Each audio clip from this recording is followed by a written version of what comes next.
Hey guys, welcome to a quick video. I just got home from the LEC studio. I was casting the first two games. I got home and then the G2 game was over. Apparently it was the second fastest game in LEC history or something. So I'm going to review that right now for you guys and see how did they win against Hrts so quickly.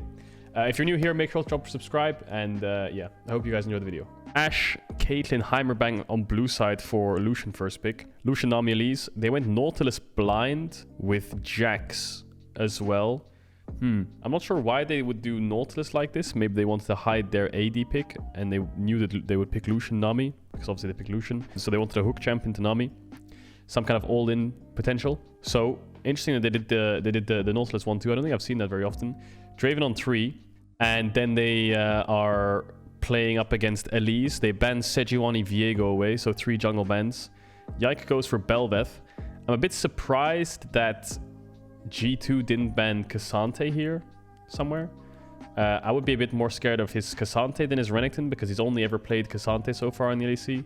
Azir ban makes sense. Take away a mage when they're playing Lucian, Nami, Elise. It's good. Just prevents that front line front to back. Belveth, I mean, it's a carry jungler. Needs resources, so yeah, I'm not surprised they go something like TF because they have a very demanding bot jungle right now and something needs to support it. Something like Galio, something like TF, Telia would work really well there. So Caps goes for TF, could get it changed, got a little bit of a buff, so quite a powerful champion. G2's comp is very side lane heavy.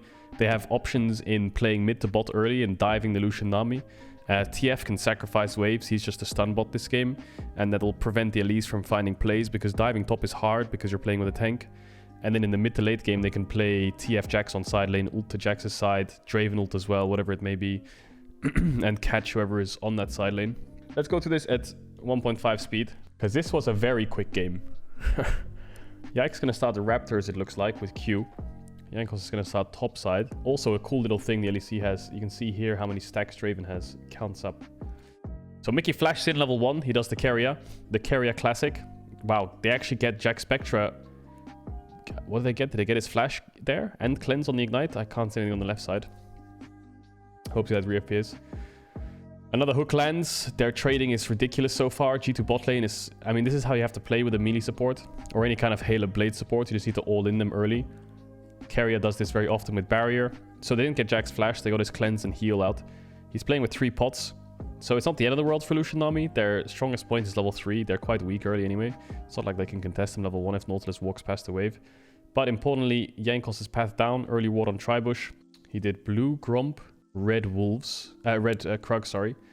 Doesn't have Sweeper here. They should know it's warded though because of the positioning of Hans Mickey after the second wave. I think they ran up towards River. They have mid push. Heretics. Yike has cleared most of his camps. He skipped Wolves, interestingly enough. Trying to get to this crab in time to make sure he can secure it with his pushing bot. Stacking wave bot constantly means that Jankos either has to look for gank or... Did Mickey just do that? Did Mickey really just do that? He sees the wave is going to settle because of this melee. So this melee is going to run around. And maybe Jack thinks he's safe in the wave, but Mickey sees that. Oh, he hooks his dash as well. My god, he hooks the dash, pulls him back, gets the root. Hans can drop the exhaust, so if he flashes, he can gap close without having to flash himself. And now Jankos is showing bot. Big wave will be lost. Jankos ideally would like to stay on a tower here. Yeah, I'm not surprised he's doing this, but they're going to dive them. So Hans autos first to tank because he has flash. Jankos gets rooted so he can't repel. Hans then drops the aggro. Ooh, Yike almost screwed it up there. I think Mickey can just tank it and die. Yeah, it's good. Give Nami the kill, doesn't matter. Wave bounces. Okay, Jesus, man. What is it with G2 and getting like 3 kills early? Like, are you kidding? So yeah, good juggling. Hans tanks first. Smart. Drop. Yike, I think he has red buff on here, so he goes back in range and takes 2 shots. If he doesn't do this, then Mickey doesn't have to die, because Yike will be full HP. He can tank and then Q out. But Mickey says here, it's better to give the kill to Nami and give the kill to one of the carries. Always worth it. Also deny Nami the XP. Happy days. Caps lane is a bit annoying. Victor into TF. I used to be a TF1 trick in season 6-7 when I was a mid laner. It was my most played in Challenger. I was like one of the only TF mains next to players like Niski and Eka. And I can tell you, matchups like Victor, like you can never really win the trade against him 1v1, but you can farm from max range and Victor E will eventually just start poking you down. He can get the push, but if you take DMAT and you DMAT range creeps, then when you get a little bit of AP, your Q one-shots the backline, so you can actually start pushing back. Good bot side vision here from Heretics, but yeah, they insta-sweep it out. They win 2v2 so hard. Elise is a little bit behind. And it's just like, this game is kind of hard for Jankos. What does he do? Like, they have a losing 3v3 and he has to cover bot dives on cooldown while he's playing Elise. Like, playing Elise while having to cover bot dives is horrible. Normally you want to be the one with your team stacking the wave and you're the one looking for the plays and you keep the enemy jungler around. But Hansama is 1.6k up. I think he's the only Draven player in EU right now that's like willing to pull it out and actually perform. I remember Upset was playing a little bit of Draven last year for a couple weeks, but then dropped it. So they use bot push into Drake. So how does this game end in 11 minutes from now? 11 minutes from now, G2 will explode the Nexus. I'm sorry to spoil. I think a lot of people know this result because it's obviously close to breaking a record. I don't know if the Damwon series was faster against G2, but I don't know the exact timer. I think that was 1850 something. I don't know what the timer of this one was exactly. Okay, deep side, bot side vision wards. Jankos looking for something top, but it's nothing to do here. It's like a tank top. I mean, maybe they get a kill, but at what cost? You know, if Yike is bot side and your bot lane gets dove, this is the problem with top. You need, if you want to gank top or play for top, you need to have a window where your bot lane is safe. They've either pushed out a wave or they've reset for Herald and you make the play top fast. Otherwise, your bot lane gives up too much. Capsuled. Okay, well, he just came into... What is going on here? So Caps comes in to basically die almost. He tosses out the stun onto Jack to get his cleanse. Hansama, all the meanwhile, is just one-shotting Mursa. Mursa uses the heal, but he dies. Maybe could have flashed the Draven ult, not sure. Caps then flashes out, so he doesn't die to Jack. Mickey then drops, Hans tanks, gets 2 autos in. The wave crashes though. So what Jack's trying to do here is pull the wave away so Hansama can't take a shorter path. So they have to go around. And then when they come around, he'll go back. Then maybe that's his way out. There's a little bit of a ring around the Rosie. But he can't hold the wave, it looks like. So Evie just killed in a 1v2. Maybe we'll see the replay of that. But I think Jack's dead, yeah. There's not really much he can do. He doesn't have tier 2 boots and Hansama does. So what'll happen is like Hans can run around here. By the time Hans is like on that corner, then he can chase him down. Or what'll happen is Caps, I think you saw it on the minimap, the easy solution, which is actually even easier, is Caps runs around, forces the wave in, Hansama waits. You know, Mickey can come with him. And when Hansama waits here, when Jack finally comes back, you get the kill. Good job by Abby though. 10 CS up, 2v1 gets a kill. Jankos arrives, but not much he can do. Kill to Hans, gives him some stacks, 119 stacks. I believe it's 2.5 is what you get. So with 120 stacks... Oh, well, Ruby just came in to kill Mickey, but he just gave Draven another kill. With 120 stacks, it should be around 300 gold that he just got their hands. Yikes can get Herald. Herald is so OP on Bel'Veth, she gets pregnant and then like one side lane just gets blasted. Evie no flash though, he was trying to check Herald. Maybe he was calling, Jankos was calling, or he was calling that they should check Herald. And then Yike really smartly, instead of just finishing the objective or trying to rush it down, he just turns onto them. So Yike gets the Herald, Bel'Veth gets pregnant.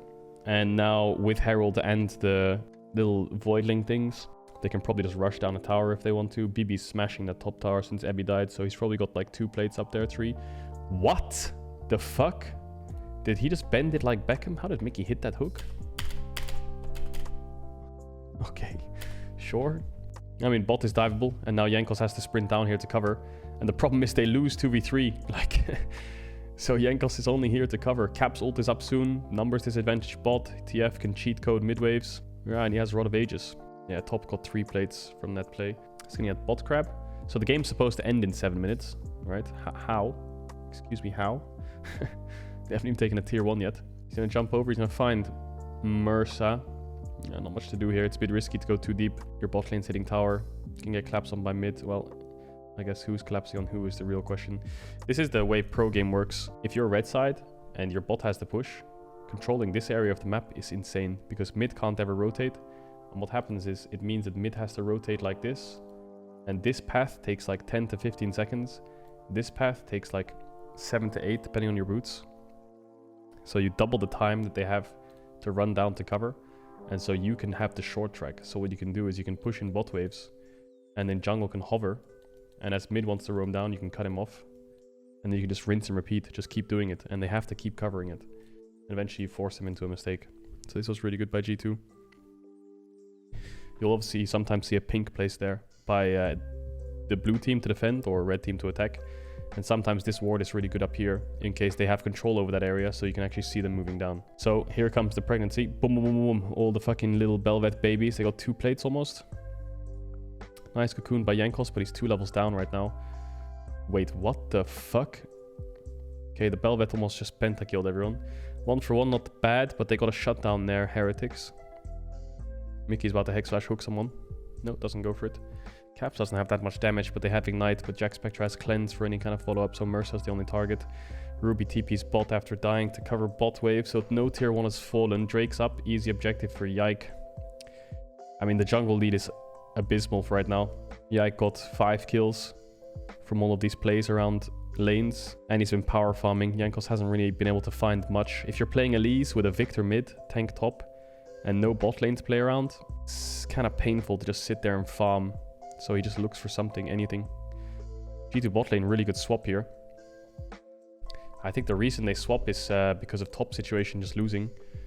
Like top right now, Broken Blade's really low. He has no TP, you know. Bit weird that he stays, but maybe he stays because his bot lane is coming and he wants to bait.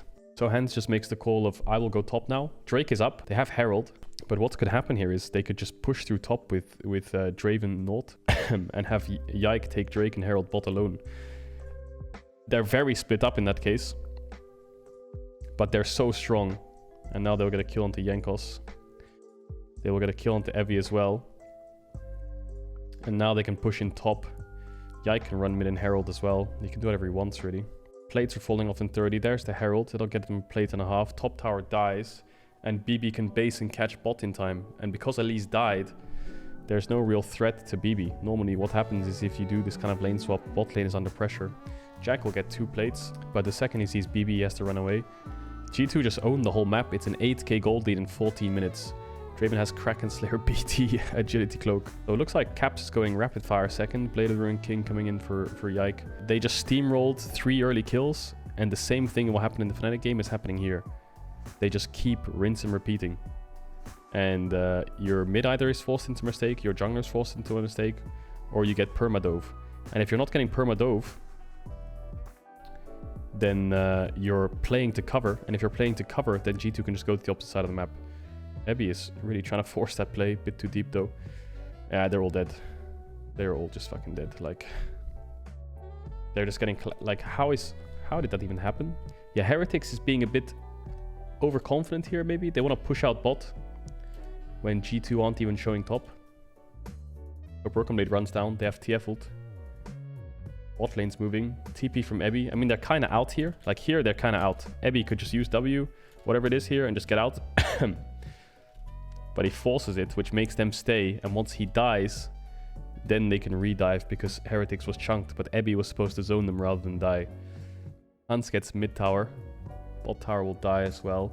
So outers are gone. No TPs. Base is coming in. So this must be their last base. G2 ends on the next push. The way G2 plays around their jungle bot is just... it's insane. I don't think I've seen anything like it. And it's all about having a volatile bot, you know? Having something that can all in level 1 or something that can push really fucking hard.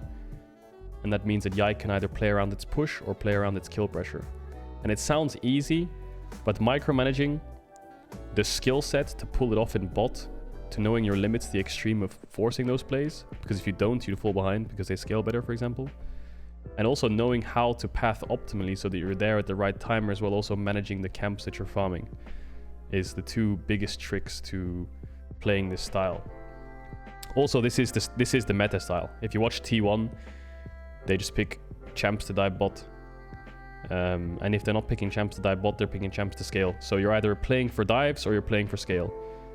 Playing for scale is obviously a lot easier, but G2 have only really shown playing for dives. They're not going to pick any fucking Sivir Lulu or anything like this, you know. They're just going to dive. We did see like a little bit of a Varus lane before, but even when you play Zeri Yumi into Lulu Sivir, you can still dive that lane. Look at that Belveth pregnant. Absolute OP fucking side lane pressure. They're just gonna... It's got like a fucking... What's going on down here, dude? So they dive Ebby here? I presume they do. Wow, they do just dive Ebby. He gets the reset. Wait, Ruby just got absolutely annihilated. He just landed with the TP and the Draven ult came back and he just died with Yike hitting him. Jax is going to base and TP on the wave here, I presume. Yeah, TP's on the cannons, keep it alive. They get bot in hip tower. They have heralds. They're laughing on the player cams. They're actually trying to end. Belvet still has her fucking thingy. That's another kill. 18:30 on the clock. They're all laughing and smiling. And the game is over at 18:40. They just ended bot. And yeah, I mean, they were so far ahead. The power of their comp in mid to late game, if they're ahead for playing over sides, is ridiculous. Their Draven was, I don't know, their Draven was so fucking fed, man. And they played really well around it. You're playing an Elise comp, your Victor is not even close to scaled. Sante can't do much. It's just jungle bot diff. Unbelievable. There was not really much to like grasp in terms of like raw analysis. They just outclassed them to infinity and beyond. So I hope you enjoyed the video. I hope you're enjoying the LEC. I hope you're enjoying the cast. I hope you're enjoying the content. Coach will be back on Monday, which is tomorrow. So I'll see you guys there. And this, wait, this video is going to be released on Monday. This is me from yesterday. Maybe me from today is live right now. So go check it out. Twitch.tv/Caedrel. Sell out! Subscribe! Subscribe. Subscribe. Thank you.